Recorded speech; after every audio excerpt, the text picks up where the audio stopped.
आपल्यासोबत मंत्री संजय शिरसाट आहेत. खरं तर अनेक वर्षांपासून हे काम कधी पूर्ण होतं याची अपेक्षा विद्यार्थ्यांना आहे, मात्र अजूनही पूर्ण होत नाहीये. विद्यार्थ्यांनी कैफियत तुमच्यासमोर मांडली. काय नेमके आदेश दिलेत तुम्ही?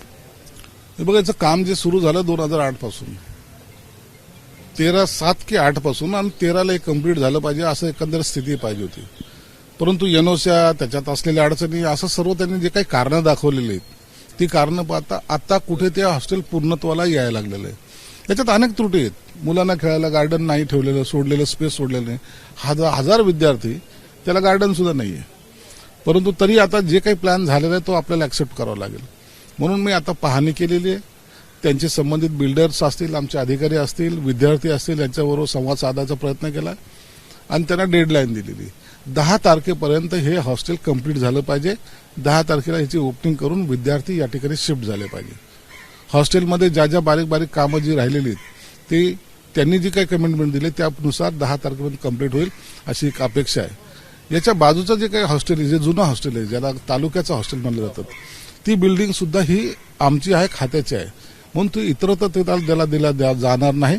त्या ठिकाणी सुद्धा वसतिगृहच होईल आणि त्या वसतिगृहाच्याच विद्यार्थ्यांना तिथं आम्ही प्रवेश देणार आहोत.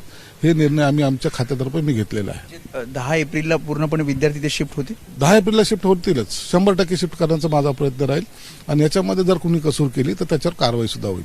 राजकीय प्रश्न आहे. औरंगजेबाच्या कबरहून जे काही राजकारण होतंय, औरंगजेबाची कबर हटवावी यासाठी विश्व हिंदू परिषद, त्यासोबतच बजरंग दल ठिकठिकाणी राज्यभर आंदोलन करतंय. आपल्या पक्षाची नेमकी भूमिका काय आहे या संदर्भात? नाही, मग आमच्या पक्षाची भूमिका क्लिअर केलेली आहे. औरंगजेबाची कबर आम्हाला नकोय.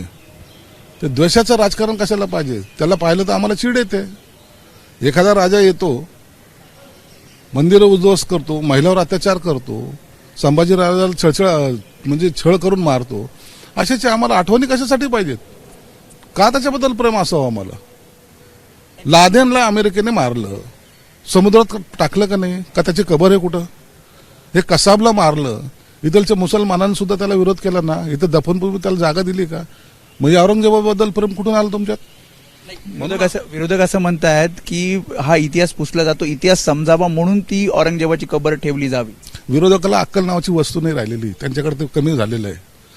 मग शिवाजी महाराजांचा इतिहास सांगायचा असेल ना तर शिवाजी महाराजांच्या पुतळ्याच्या बाजूला औरंगजेबाचा पुतळा लावू. पण मग हे औरंगजेब इथेच गाडलं औरंगजेबाला, हे कळलं पाहिजे असं विरोधक. नाही, पुतळा बी लावू ना आपण. मग या औरंगजेबामुळे शिवाजी महाराज मोठे झाले असं सांगायचंय का? मूर्खासारखं स्टेटमेंट करतात.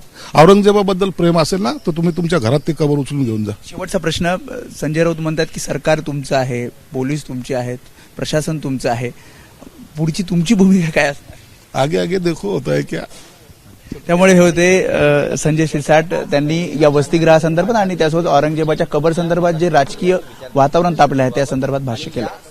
कॅमेरामॅन गजानन बाळापूरकर समी वेदांत ने, एबीपी माझा, मुंबई. एबीपी माझा, उघडा डोळे बघा नीट.